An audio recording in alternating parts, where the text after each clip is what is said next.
Bien, en esta hora vamos a estar meditando, hermanos, en este versículo, algunas verdades de este versículo. El tema de esta mañana es viejo y nuevo a la vez, viejo y nuevo a la vez. Y voy a leer el pasaje, 2 de Corintios 5:17. De modo que si alguno está en Cristo, nueva criatura es. Las cosas viejas pasaron, he aquí todas son hechas nuevas. Todas son hechas nuevas. Oremos. Te damos gracias, Padre, porque tú nos has permitido estar en tu casa el día de hoy. Gracias porque tú pones esa disposición en nuestro corazón y nos fortaleces para poder hacerlo. Gracias por tu palabra, por este versículo en el que estamos empezando a meditar en esta hora, que nos revela, Señor, que si hemos creído en tu Hijo, si estamos en Cristo Jesús, en la esfera que Él gobierna, somos nuevas criaturas. Ayúdanos, pues, a vivir en lo nuevo, Señor, y no en lo viejo de nuestras vidas. Y danos gracia y dirección por medio de tu Espíritu para entender tu palabra en esta hora. En el nombre de Jesucristo te lo pedimos. Amén.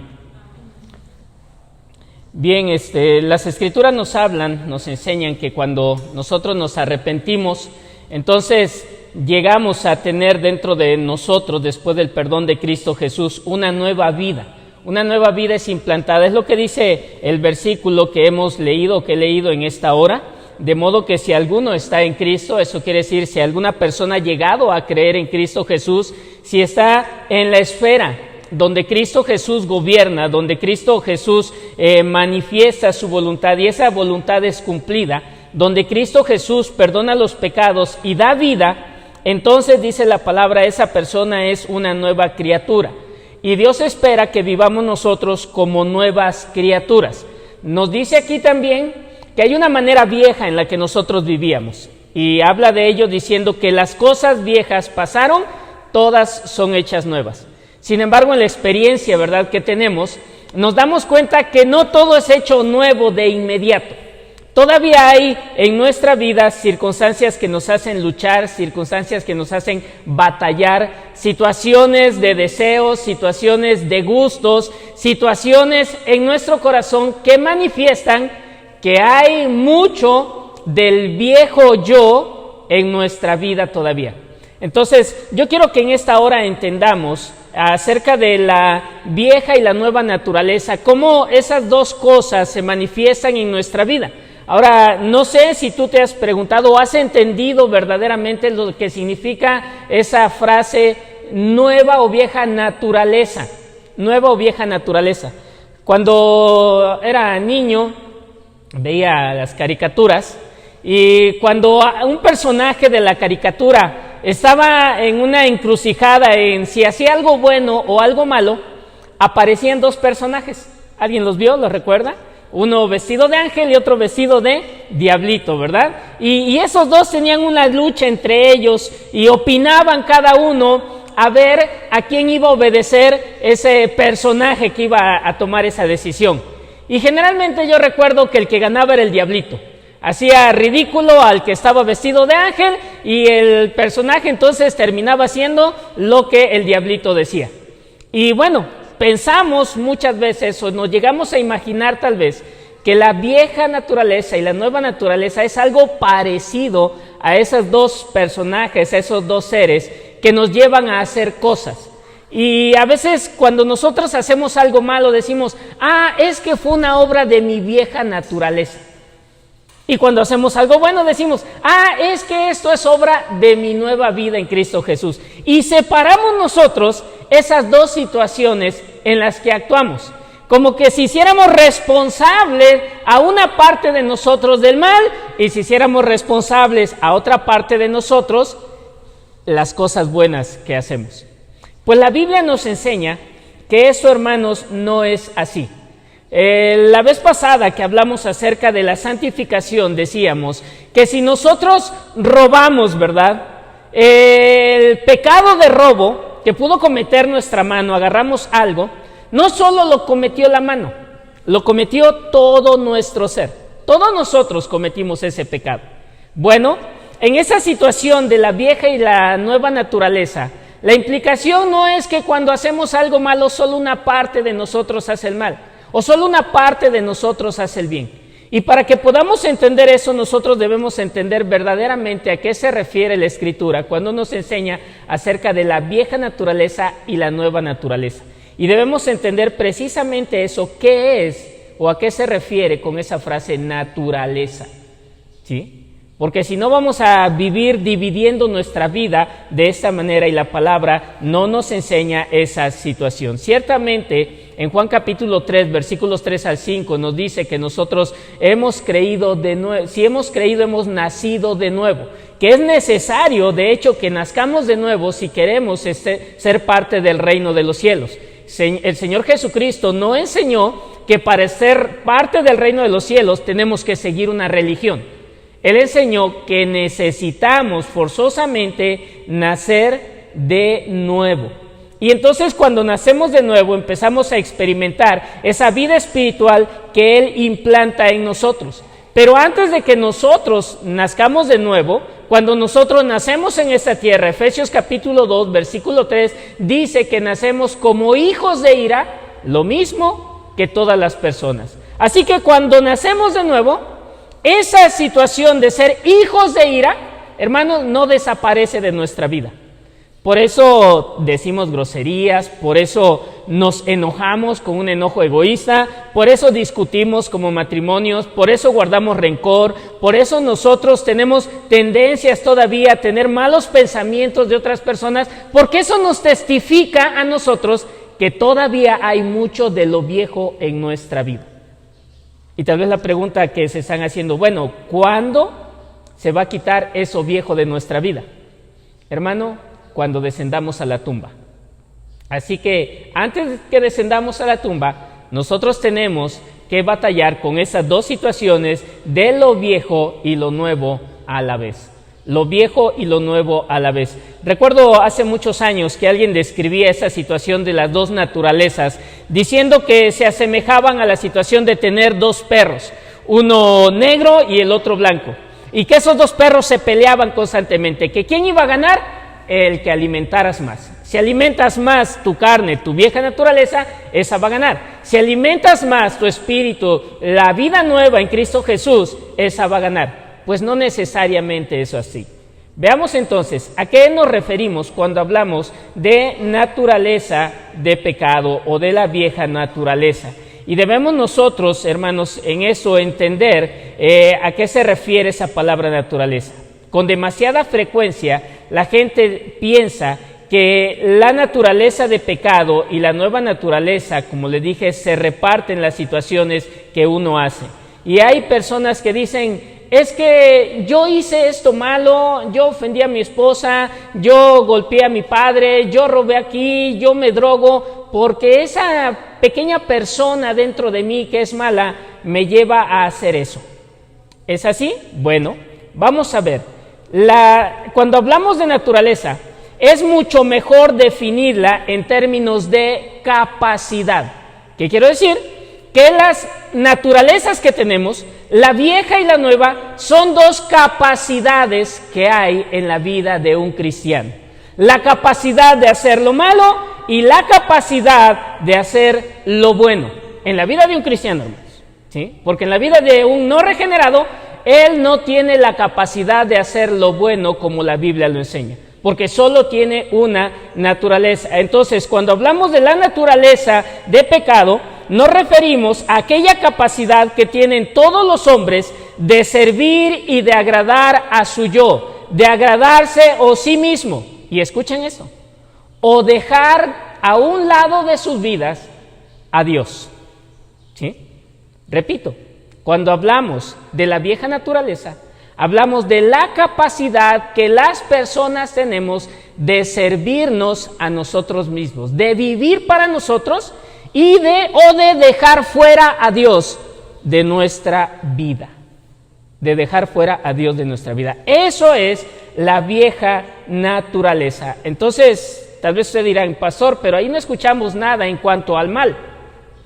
Exactamente, hermanos. ¿Sí? ¿Por qué? Porque a veces no necesariamente pecamos solamente cuando hacemos cosas malas. De hecho, la Iglesia Católica dice esto, ¿verdad?, en cuanto al pecado, que hay pecados de acción y hay pecados de omisión. Que uno peca haciendo cosas malas, pero también uno peca no haciendo lo bueno. Y eso, hermanos, es real, es verdadero. ¿Sí? Porque cuando no hacemos la voluntad de Dios, que es bueno, ¿sí? Y hacemos algo que no es malo, hermanos, estamos pecando. Porque estamos dejando a Dios fuera de nuestra vida. No estamos obedeciendo sus mandamientos y su voluntad. Si nosotros regresamos a la imagen del huerto del Edén, ¿Eva hizo algo malo? ¿Necesariamente era algo malo? Así que nosotros podamos decir, Eva, hiciste una maldad terrible, mataste a la persona. Eva, mentiste. ¿Hizo Eva algo de esa naturaleza? ¿Defraudó a alguna persona? ¿Eva riñó con su marido? No. ¿Eva qué hizo? No siguió la voluntad de Dios y siguió su propia voluntad, hizo a Dios a un lado de su vida y se sirvió a sí misma. Y eso es la capacidad vieja que hay en nosotros de agradarnos a nosotros mismos o de sacar a Dios de nuestras vidas. Y a esta capacidad la Biblia le llama la carne, le llama el pecado que mora en nosotros, le llama el viejo yo, ¿sí? O la vieja naturaleza que mora en nosotros. Entonces todos nosotros tenemos esa capacidad. Vean lo que dice Romanos capítulo 6, versículo 6. Romanos 6, 6.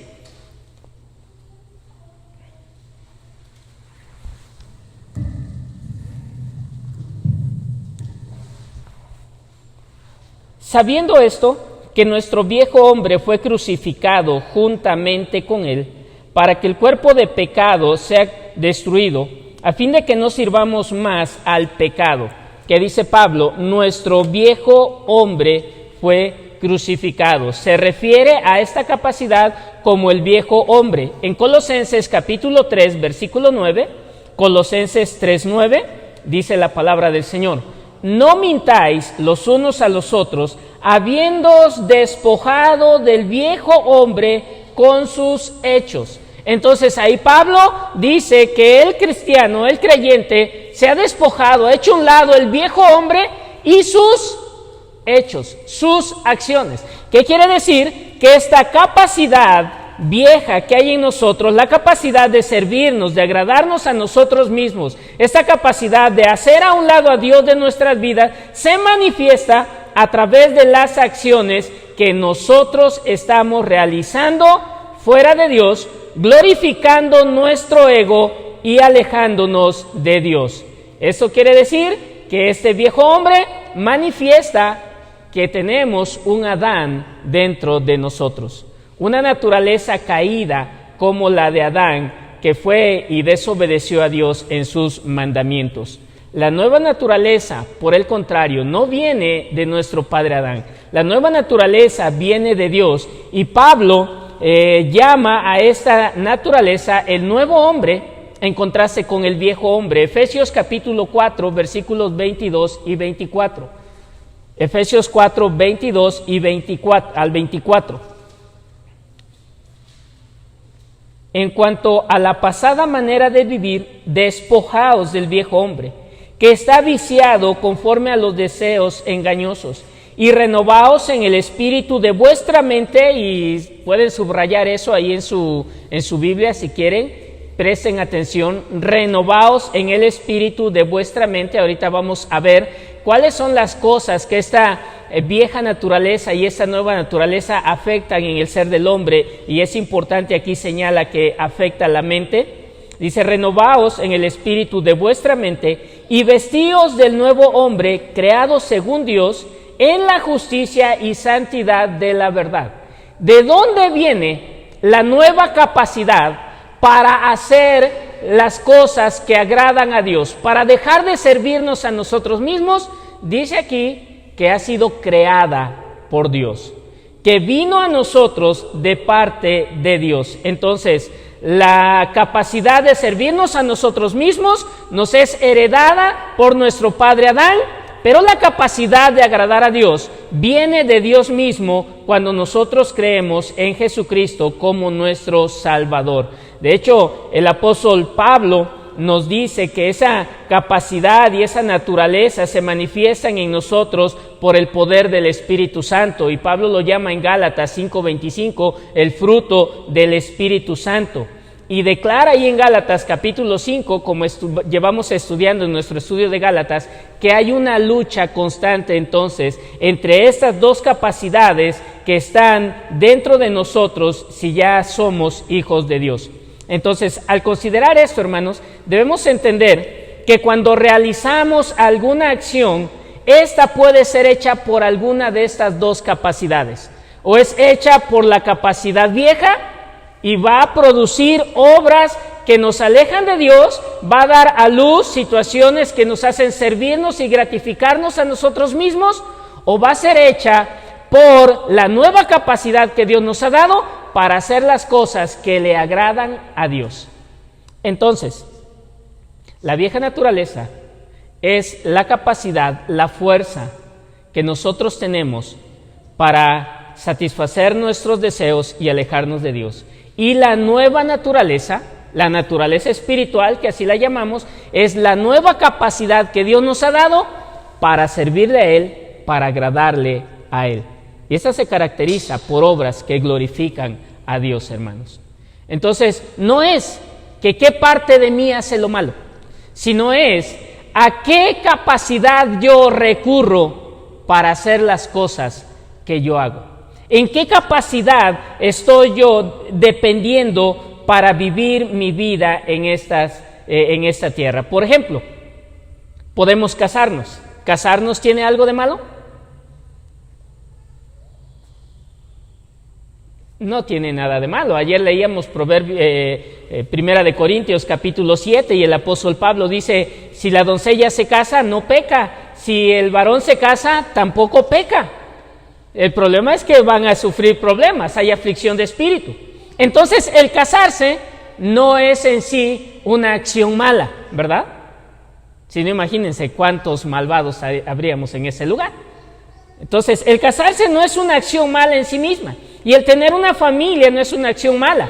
Pero si tú te casas solamente por el hecho de que tú quieres ser feliz, de que tú quieres tener hijos, de que tú quieres tener una mujer para andarla trayendo contigo, si te casas solo por eso, estás realizando esa acción en tu vieja capacidad.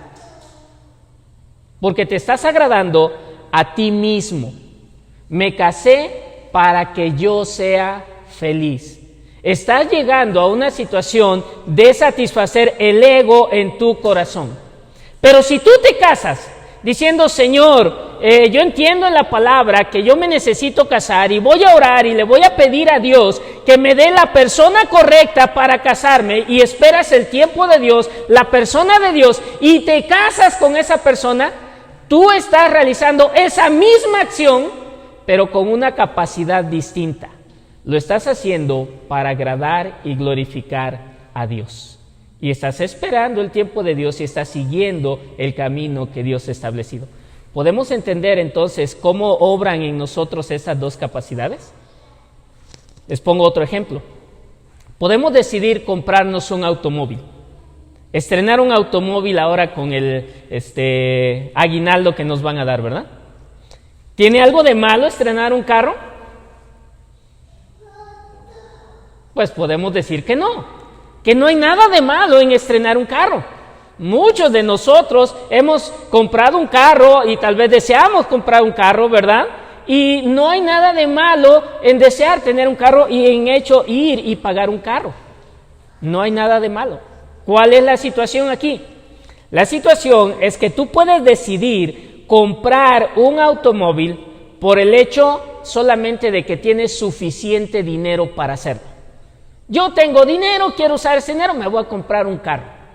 Y me voy a comprar un carro en el que yo ande tirando rostro, como dicen los chavos, ¿verdad? Y vas y te compras tu carro. O tú dices, me voy a comprar un carro porque mi vecino de al lado estrenó carro y no me voy a quedar atrás. Siempre se ha burlado de mí. Yo voy a comprar un carro también. ¿Qué está pasando ahí? estás realizando esa acción bajo tu vieja capacidad. Tu capacidad egoísta, ¿sí? Tu capacidad que no te lleva a consultar a Dios y deja a Dios fuera de tu decisión en esa situación. O puedes ir y comprar un carro y decir, Señor, tú me has provisto, yo he orado y me has dado la convicción de que tengo que comprar un automóvil. ¿Y sabes qué, Señor? Mi idea, mi intención es poder servirte a través de ello. ¿Y qué estás haciendo? Estás buscando a Dios y estás haciendo las cosas para glorificar a Dios. Lo estás haciendo bajo la nueva capacidad que tienes de servir y de honrar a Dios. Entonces, hemos visto dos cosas de cómo una situación que podemos determinar o podemos llamar que es neutral puede ser en una manera de hacerlo pecaminosa o puede ser una acción espiritual santa que glorifique a Dios. Todo depende de en qué capacidad tú hagas esas cosas. Entonces, estamos viendo, entendiendo cómo obran en nosotros estas dos capacidades y cómo nos llevan a agradar a Dios o agradarnos a nosotros mismos. Como lo dije, entonces, el obedecer la vieja naturaleza no implica solamente hacer cosas malas, ¿sí? Porque puedes hacer cosas muy buenas, pero bajo el principio de la carne o de la vieja naturaleza. Y a lo mejor no habíamos visto esto antes así, y pensábamos que solo el hecho de hacer cosas malas era pecado y era obra de la vieja naturaleza, pero no es así. Si nosotros no buscamos a Dios, si nosotros no hacemos para glorificar a Dios y no hacemos el bien que Dios quiere, su voluntad, vamos a estar viviendo en la carne, bajo esa vieja naturaleza. Ahora, tenemos que reconocer, hermanos, en ello también, que en la situación del creyente, como ser individual, esas dos naturalezas, como lo dijo Pablo en Gálatas, están luchando, están peleando la una contra la otra. Y esas dos naturalezas afectan la personalidad del cristiano y puede tomar parte en las acciones que provengan del viejo o de la vieja o de la nueva capacidad. Entonces, vamos a ver cómo lo viejo o lo nuevo puede afectar las siguientes facetas del ser humano. Vamos a ver cómo afecta 5 facetas en nuestra vida. 5 facetas. Si las llamo facetas, no les llamo partes de nuestra vida, ¿sí? Porque son 5 áreas que nosotros podemos estudiar de manera separada, pero que tienen que ver con toda nuestra persona. La primera faceta es la mente. La segunda faceta que veremos es el corazón. La tercera faceta que veremos es la conciencia. La cuarta es el alma y la última es la voluntad. ¿Cómo estas dos capacidades afectan cada una de estas facetas de nuestra vida? Y hoy vamos a ver únicamente la primera. ¿Cómo afecta el viejo o el nuevo hombre, la vieja o la nueva capacidad? La mente, nuestra mente. Y déjenme decirles que en la Biblia, en el Antiguo y el Nuevo Testamento, no encontramos una palabra que describa el cerebro en sí. Entonces, cuando la Biblia habla de mente, cuando la Biblia habla de conocimiento, no se refiere al órgano que tenemos para pensar, al cerebro, sino se refiere a todo el proceso que involucran esos pensamientos y hasta la conducta. Entonces, veamos cómo la nueva y la vieja naturaleza afectan la mente. La mente. Cuando hablamos de mente, nosotros incluimos ideas como la habilidad de pensar, la habilidad de comprender, la habilidad de juzgar ciertas cosas, la habilidad de sentir que tenemos, de poder sentir el medio ambiente que nos rodea, de tomar determinaciones, de tomar decisiones, del pensamiento crítico cuando nosotros nos ponemos a reflexionar, a sacar una conclusión de las cosas para emitir un juicio, un veredicto, para tomar una decisión. Nosotros estamos utilizando o estamos haciendo ese pensamiento crítico. Es el proceso que nos ayuda a comprender todo lo que hay a nuestro alrededor y nos lleva a un resultado. La Biblia se refiere a todo eso cuando habla de la mente. ¿Recuerdan qué les dije que podían subrayar en su Biblia? Ahí Pablo dijo que debe haber en nosotros la renovación de nuestra mente. Debemos pasar todas estas cosas, esa manera de juzgar, de sentir, esos procesos que nosotros racionalizamos las cosas a través de la nueva capacidad que Dios nos ha dado. Nuestro proceso de pensamiento debe estar dirigido por la nueva naturaleza. Ahora, es necesario que también entendamos que la mente es neutral, ¿sí? La mente, hermanos, no es ni pecaminosa ni santa. La mente es neutral. Entonces la mente va a ser afectada por cualquiera de estas dos capacidades que hay en la vida del creyente. Pero ¿qué pasa si no eres creyente? ¿O qué pasa si tú nunca actúas o nunca piensas? Tus procesos de pensamiento, de meditación, no son como los creyentes. Bueno, hay unas personas que solo tienen una naturaleza. Y esas personas son las personas que no han sido regeneradas, que no han nacido de nuevo. Y la Biblia describe la mente de la persona no regenerada de dos maneras. En Génesis 6:5 la describe como mala. Génesis 6:5. Génesis 6:5. La mente de una persona no regenerada es una mente mala. Dice el pasaje: y vio Jehová que la maldad de los hombres era mucha en la tierra, y que todo designio de los pensamientos del corazón de ellos era de continuo solamente el mal. Entonces la palabra de Dios describe la mente de una persona que no ha nacido de nuevo, de una persona que no es regenerada, como una mente mala. Continuamente está pensando en el mal, está inclinada hacia el mal. Así que una persona que piensa que es cristiana, pero su mente siempre está ocupada en el mal, su mente siempre está ocupada en cosas que no tienen nada que ver con Dios y nunca involucra a Dios en su vida, en su mente, es una persona que probablemente no ha sido regenerada, aunque ella crea que ella es hija de Dios. En segundo lugar, la palabra de Dios describe la mente del ser humano, la mente de la persona no regenerada, como una mente reprobada. Como una mente reprobada. Romanos capítulo 1, versículo 28. Romanos 1, 28.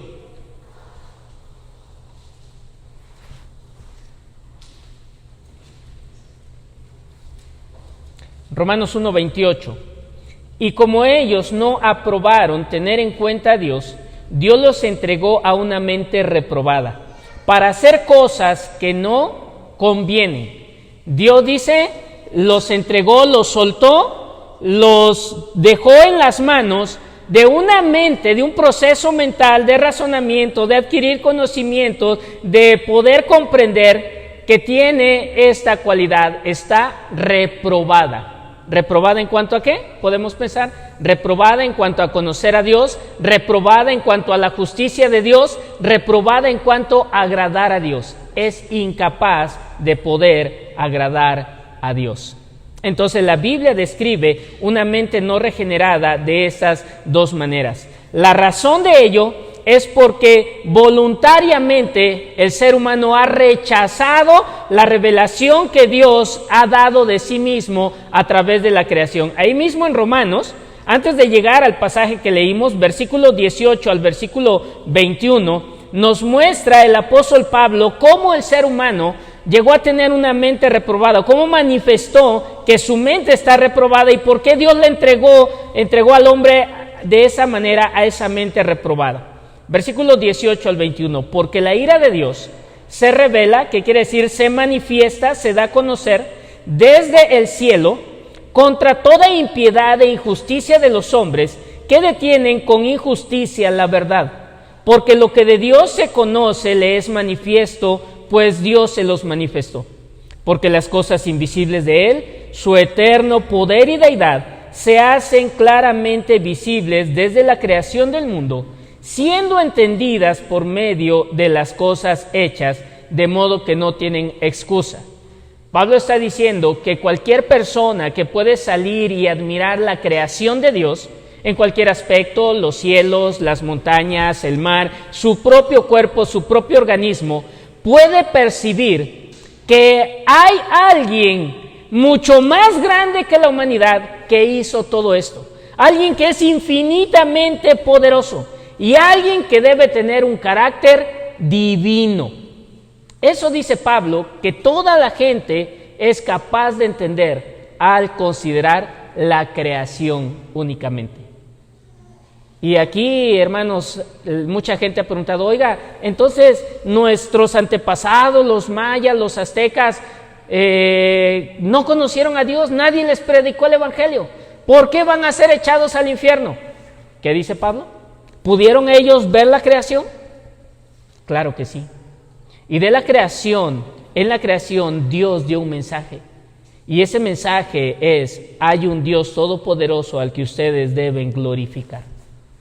Ahora, ese mensaje no es suficiente para que una persona sea salva. Pero sí es suficiente, como dice Pablo aquí en esa última frase que leímos, de modo que no tienen excusa. Sí es suficiente para condenar a una persona al infierno. ¿Por qué? Porque la conciencia de la persona le dice que eso que está viendo en la creación fue hecho por alguien divino, alguien grande, y que debe buscarlo. ¿Qué hizo el hombre entonces? Versículo 21.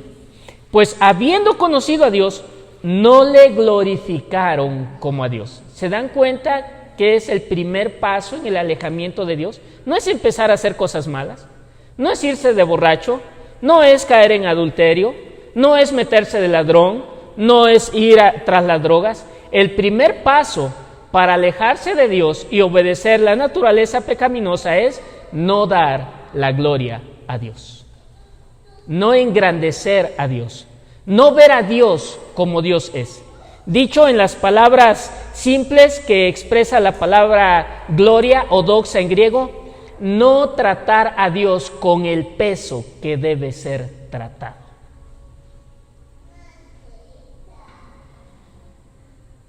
No tratar a Dios con el peso con el que debe ser tratado.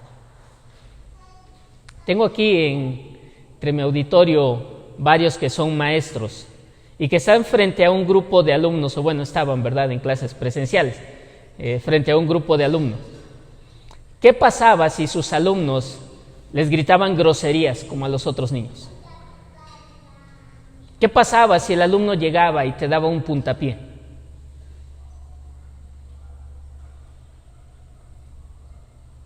¿O qué pasa si tu hijo va, mamá, y te avienta la comida del plato al suelo? ¿Te está tratando con el peso que debe ser tratado? ¿Verdad que no?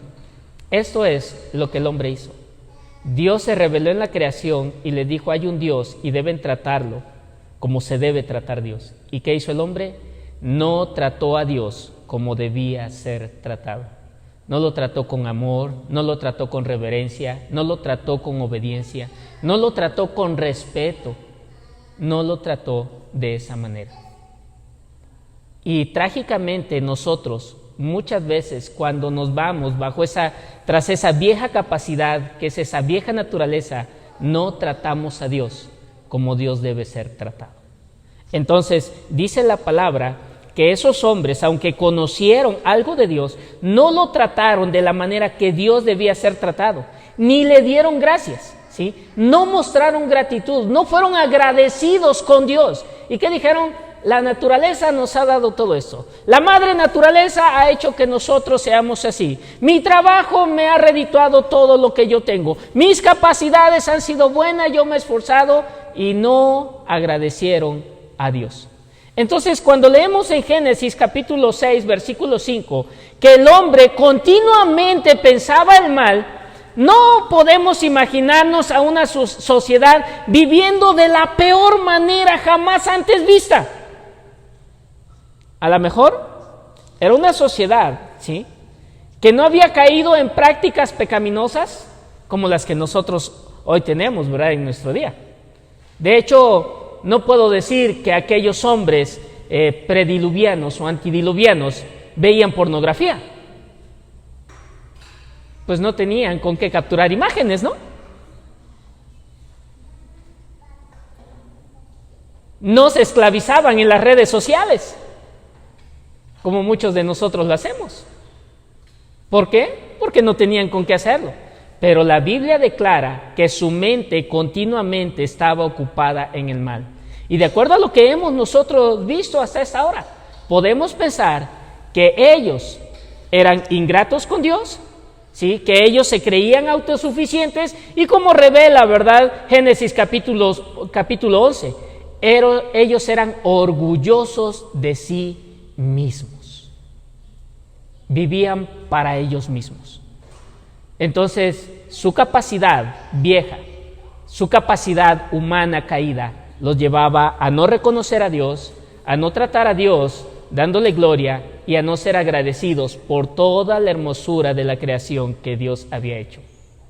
Y esto hizo que Dios reprobara su mente y los entregara a esa mente reprobada. Termino de leer el versículo 21. ¿Sí? Ni le dieron gracias, sino que se envanecieron en sus razonamientos y su necio corazón fue entenebrecido. Y tenemos grandes ejemplos hoy día de cómo el hombre se puede envanecer, se puede perder, se puede ser arrogante y vano en sus propios razonamientos. ¿De dónde viene el ser humano? Pues venimos del chango. Algunos parecemos changos, ¿verdad? Pero no venimos del chango. Pero esa es la conclusión que el razonamiento del ser humano lo ha llevado a creer. ¿Cómo se creó todo?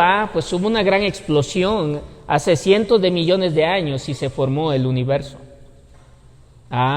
Eso es un necio razonamiento que lo ha llevado a creer esa mentira.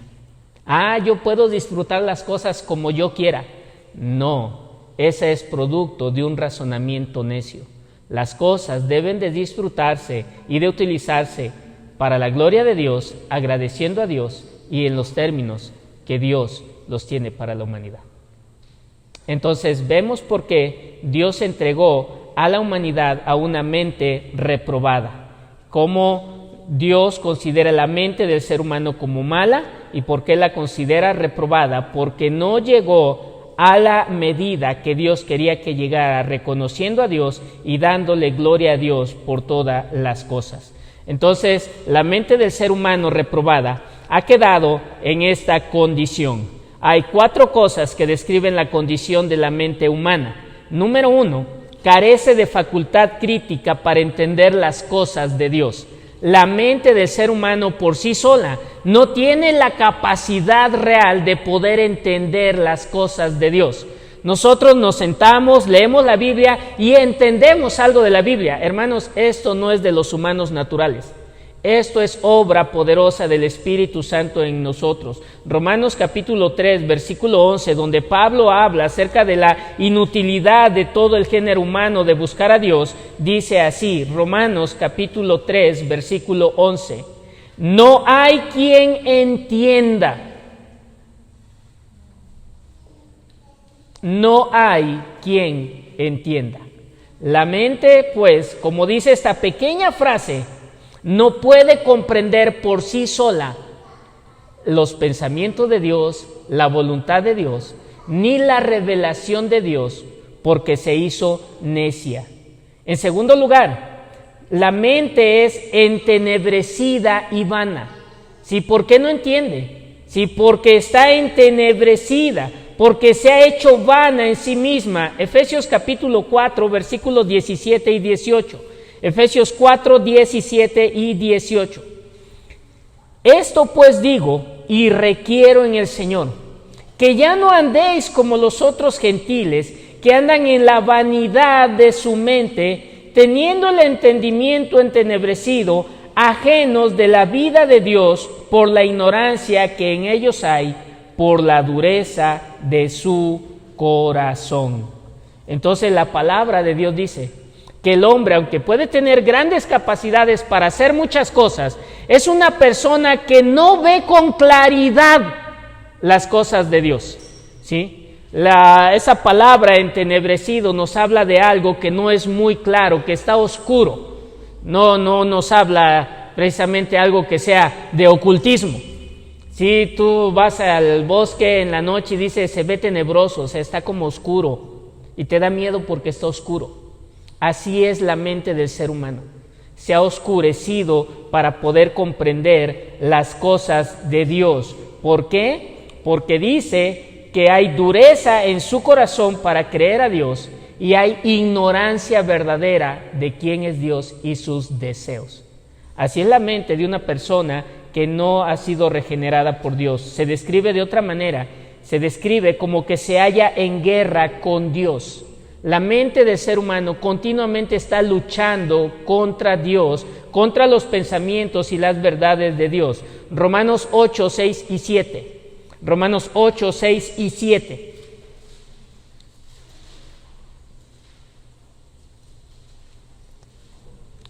Porque el ocuparse de la carne, ¿qué dijimos que es carne? La vieja capacidad, ¿sí? El viejo hombre, la vieja capacidad, la vieja naturaleza. El hacerle caso, podemos parafrasear de esta manera, el hacerle caso a la vieja capacidad es muerte. Pero el ocuparse, el hacer caso al Espíritu, a esa nueva capacidad en nosotros, es vida y paz.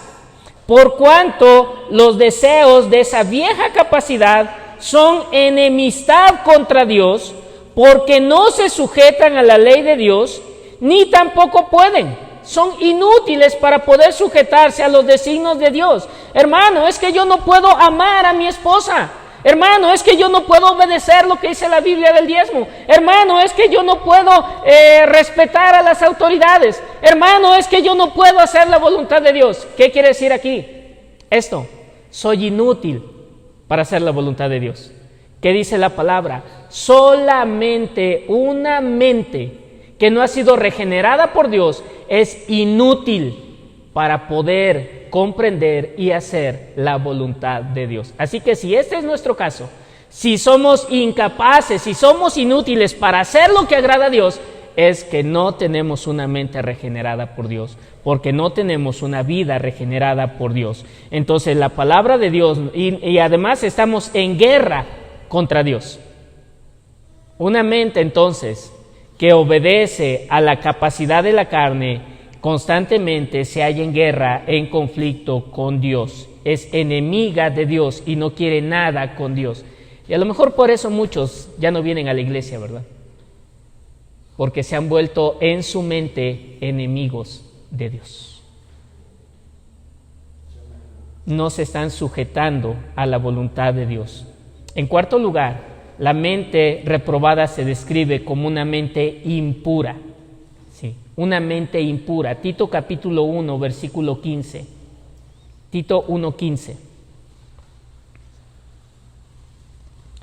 Todas las cosas son puras para los puros, mas para los corrompidos e incrédulos nada les es puro, pues hasta su mente y su conciencia están corrompidas. Literalmente la palabra impuro significa manchado de otro color, teñido de otro color.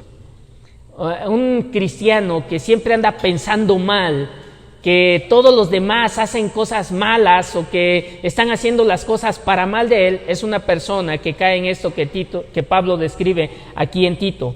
Todas las cosas para él son impuras. No, es que estuvo mal como esa hermana vino vestida. No, es que estuvo mal lo que este hermano dijo. No, es que estuvo mal lo que hacen aquí. Todo para él es impuro. ¿Qué dice? Para la mente, las personas que no son puras, todas las cosas le son impuras. Entonces, la mente del ser humano es impura, no está marcada por la santidad de Dios. Y finalmente, la palabra en 1 Timoteo 6:5 dice que la mente del ser humano no regenerado es corrupta. 1 Timoteo, capítulo 6, versículo 5. Disputas necias de hombres corruptos de entendimiento y privados de la verdad, que toman la piedad como fuente de ganancia, apártate de los tales. Describe a aquellos maestros que toman la Biblia para hacer ganancia económica, material, para su propia fama, para su propio bien. ¿Por qué lo hacen? porque tienen una mente corrupta, una mente inclinada al mal, una mente que es dominada por esa vieja capacidad, ¿sí?, que no viene de Dios.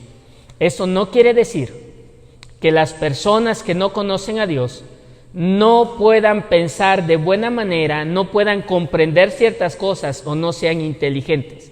De hecho, en el mundo que vivimos le debemos muchas cosas buenas a gente que no es creyente, que no son cristianos, pero que han inventado cosas, ¿verdad? Que han descubierto tratamientos, que han descubierto medicamentos, y son personas que no tienen temor de Dios y tienen una capacidad dada por Dios para poder pensar y para poder llegar y hacer estas cosas, lograr tener estos inventos. Son mentes muy ágiles, humanamente hablando. El problema es que siguen siendo reprobadas. Y esa gran capacidad que tienen solo es una gracia de Dios, una gracia común para ellos. Y déjenme decirles que si no se arrepienten, es la única gracia de Dios que van a conocer en toda su existencia. Entonces, no quiere decir que la mente del hombre esté de esta manera como está descrita en esos pasajes que leímos, no quiere decir que no sea capaz de hacer ciertas cosas buenas en cuanto a la humanidad. Lo que sí quiere decir es que es incapaz de poder agradar a Dios, de poder discernir las cosas como Dios las ve, como Dios las está haciendo. Entonces debemos entender que la condición de la mente del hombre no regenerado se debe a que Satanás ha puesto, dice 2 de Corintios 4:4, un velo sobre los ojos de los hombres para que no les resplandezca la luz del evangelio de la gloria de Cristo, el cual, dice Pablo, es la imagen de Dios. La situación entonces de la corrupción de la mente y de esa venda que Satanás ha puesto se manifiesta en la vida de los hombres casi exclusivamente cuando tienen que tratar temas de religión, por así decirlo.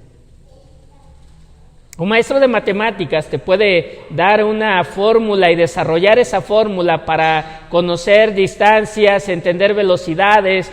Pueden, ¿verdad?, estos hombres, los físicos que llegan a ser peritos, determinar cómo sucedió un accidente, a qué velocidad iban, cómo fue el impacto. Pueden pensar en todo ello y sacar esas conclusiones. Pero si tú lo sientas a hablar de Dios, son inútiles en su mente para comprender las cosas de Dios. Tú has comprendido Juan 3:16. Ellos no tienen esta capacidad para entender Juan 3:16 y ver la grandeza del amor de Dios y su urgencia de creer en Cristo Jesús en ese pasaje. Porque su mente, la venda que Satanás ha puesto, tiene la intención de que el hombre no pueda ver la luz de la gloria de Dios. ¿Recuerdan cuál fue el primer problema con la mente del hombre? No le dio gloria a Dios. Y Satanás no quiere que el ser humano trate a Dios como debe ser tratado. Entonces, eso nos debe llevar a pensar que no es suficiente cuando predicamos el Evangelio dejar en claro todas esas doctrinas de pecado, de arrepentimiento. No es suficiente. ¿Sí? No es suficiente con transmitirle a esas personas solamente esa información que es verdadera en la Biblia. Y eso nos lleva a la conclusión de que nosotros, por más que nos esforcemos en predicar el Evangelio, nunca podremos cambiar la mente de una persona. ¿Qué se necesita? Se necesita un milagro de Dios en ello. El milagro de la conversión, el milagro de la regeneración, el milagro de dar nueva vida a esa persona y darle la nueva capacidad para entender en su mente las verdades del Evangelio y aplicarlas a su vida. Así que si la gente no cree en ti, no pienses, bueno, a lo mejor no le expliqué bien, me voy a ir a capacitar para explicarle bien. Es bueno, pero no depende de ello, depende del poder de Dios. Como dice Pablo en Romanos capítulo 1, versículo 16, porque en el Evangelio se manifiesta el poder de Dios para salvación. Y eso es lo que se necesita para cambiar la mente de una persona que no es regenerada. Se necesita ese milagro de Dios de la regeneración para que él pueda tener una mente libre de esa venda que Satanás ha puesto. Ahora, ¿qué pasa con nosotros los cristianos? Y ya estoy casi terminando, hermanos. En 1 Corintios capítulo 2, versículo 16, 1 Corintios 2, 16, leímos 2 Corintios 5, 17 y vimos que en la vida del cristiano todo es hecho nuevo, ¿sí? 1 Corintios 2, 16 nos dice de qué manera es hecho nuevo. 1 Corintios 2, 16, porque ¿quién conoció la mente del Señor? Es una pregunta retórica del apóstol Pablo. Está preguntando, ¿alguien de ustedes se ha sumergido, ha intimidado con la mente del Señor? ¿Con la mente de Dios? ¿Podemos comprender todo lo que hay en la mente de Dios? Y nuestra respuesta es no. A veces ni siquiera podemos comprender, ¿verdad?, por qué llueve aquí en San Martín y por qué allá en San Jerónimo no llueve. Son designios de la mente de Dios y no lo podemos comprender. Pero ven lo que dice Pablo al final de este versículo. ¿Quién le ilustrará? Mas nosotros tenemos la mente de Cristo. Lo repito. Mas nosotros tenemos la mente de Cristo. Eso debe dejarnos con la boca abierta, hermanos. Solamente pensemos en qué pensamientos se ocupa nuestra mente cada día. Piensa qué pensaste ayer a lo largo de todo el día. A lo mejor pensaste, ¿verdad?, no va a llegar gente. A lo mejor pensaste, ¿para qué hacemos esto? A lo mejor pensaste, ¿verdad?, bueno, sí, Dios nos va a visitar en esta conferencia. ¿En qué ocupamos nuestros pensamientos ayer? Y a lo mejor podemos ver que no todos nuestros pensamientos fueron dirigidos a Dios, su obra, su voluntad o a darle gloria a Dios. ¿Qué revela este pasaje de la Escritura? Este pasaje nos dice que nos ha sido implantada en nosotros, no solo la forma de pensar de Cristo Jesús, sino toda su cualidad de pensamiento. Todo el proceso de pensamiento que hay en Cristo Jesús ha sido puesto en nosotros. ¿Cuándo? Cuando conocemos a Jesucristo como nuestro Salvador. En ese momento que hay un verdadero arrepentimiento, de hecho nos arrepentimos, porque Dios nos ha dado ya la mente de Cristo y nos hace entender las Escrituras. Ahora la pregunta es, ¿qué es la mente de Cristo, hermano? ¿A qué se refiere con eso? ¿Que hubo una transferencia así de pensamientos y pensamos en que podemos alimentar a los 5,000? ¿Pensamos en que podemos hacer que un hombre camine sobre el agua? No, no se refiere a esto, hermanos. ¿Sí? ¿Qué es la mente de Cristo? Sobre todas las cosas, la mente de Cristo es la actitud de no tener un más alto concepto de nosotros mismos que el que debemos tener. ¿Sí? O sea, lleva a la humanidad a la humillación y a colocarlo en el lugar que debe estar delante de Dios. No somos dioses, somos simples hombres creados por Dios y ahora rescatados por Dios. Vea Filipenses capítulo 2, versículo 5. Filipenses 2, 5.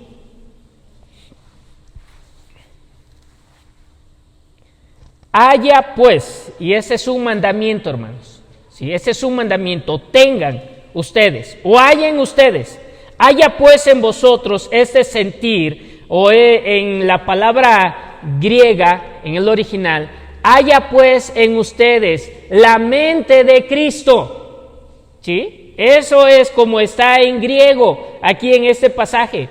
Haya pues en ustedes la mente de Cristo Jesús, el cual siendo en forma de Dios, no estimó el ser igual a Dios como cosa a que aferrarse. Pasamos al versículo 8. Y estando en la condición de hombre, se humilló a sí mismo, haciéndose obediente hasta la muerte y muerte de cruz. Entonces, el que nosotros tengamos la mente de Cristo, en primer lugar, tiene la idea de que nosotros no debemos sentirnos más de lo que nosotros somos. Y en ese sentirnos más de lo que la humanidad es, no debemos vivir para nosotros mismos, sino que debemos vivir para Dios. Cristo Jesús se humilló, y se humilló no bajo la humanidad, se humilló bajo Dios, bajo la voluntad de Dios, bajo los designios de Dios, y fue obediente a Dios hasta llegar a la muerte por el ser humano.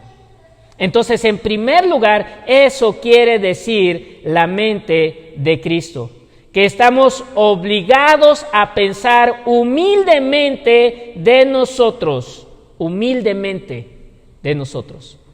y estamos obligados porque este es un mandamiento.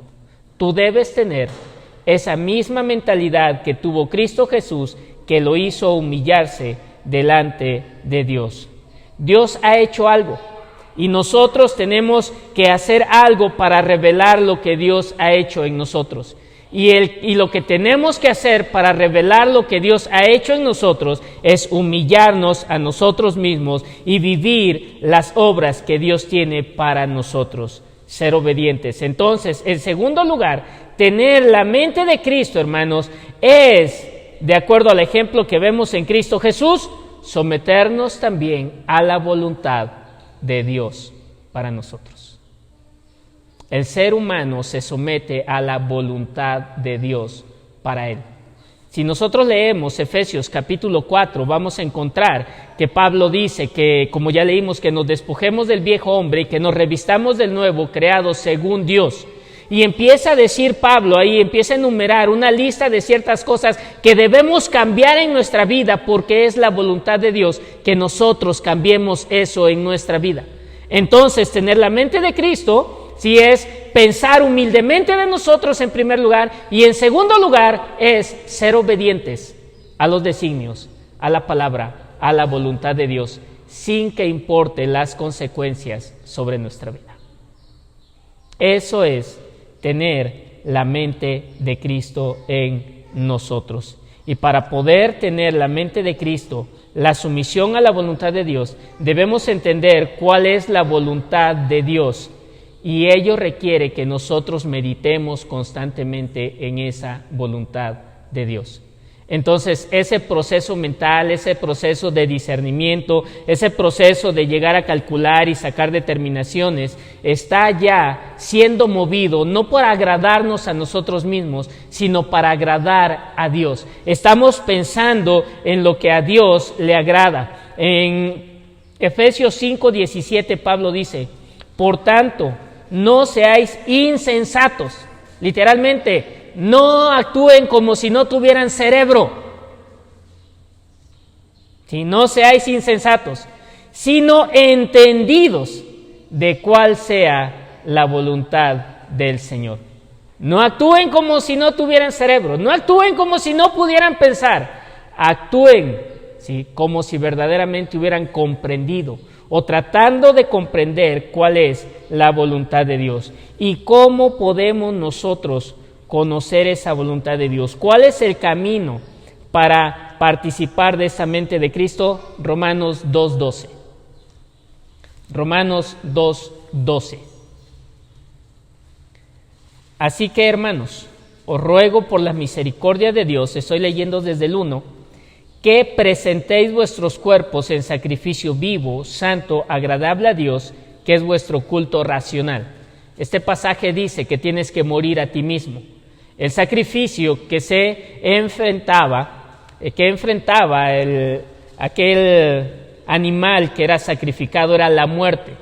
No se podía ofrecer como sacrificio un animal vivo, tenía que morir. Así que Pablo nos está diciendo en Romanos 12:1 que debemos morir a nosotros mismos, aún en la esfera física de nuestra vida, ¿sí? Y ofreciéndonos a Dios, que es vuestro culto racional, dice: no os conforméis a este siglo, sino transformaos por medio de la renovación de vuestro entendimiento, para que comprobéis cuál sea la buena voluntad de Dios, agradable y perfecta. La manera en cómo participamos o practicamos la mente de Cristo es que debemos renovar nuestra mente. Es una completa metamorfosis. ¿Alguna vez has visto a una mariposa arrastrándose como gusano en el suelo? No, a menos que ya se vaya a morir, ¿verdad? Pero las mariposas, después de que se han transformado en mariposas, vuelan por los aires y se alimentan del néctar de las flores. No vemos una mariposa arrastrándose como gusano o comiendo como gusano.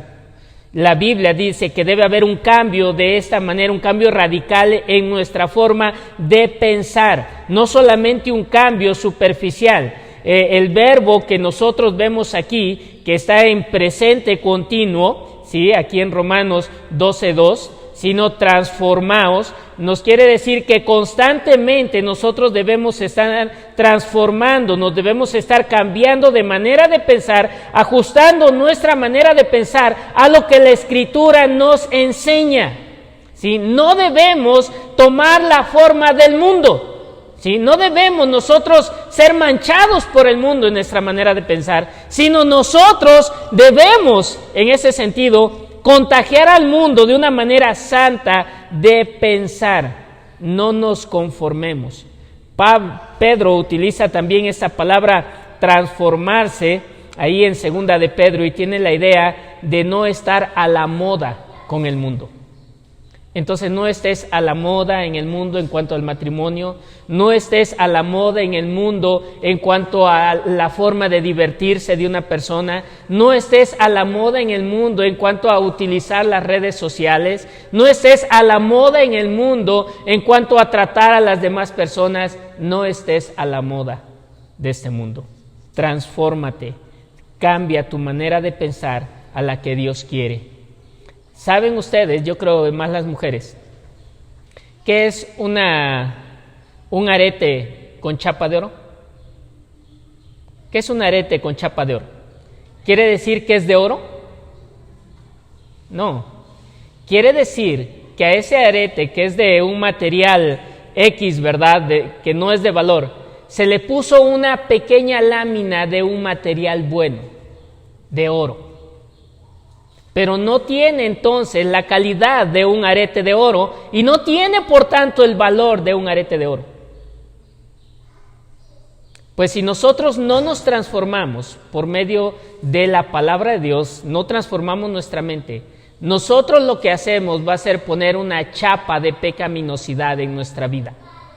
Una nueva vida con un material verdaderamente valioso, de una calidad valiosa, porque es la obra de Dios, la vamos a estar recubriendo de un material chafa, por así decirlo, muy chafa.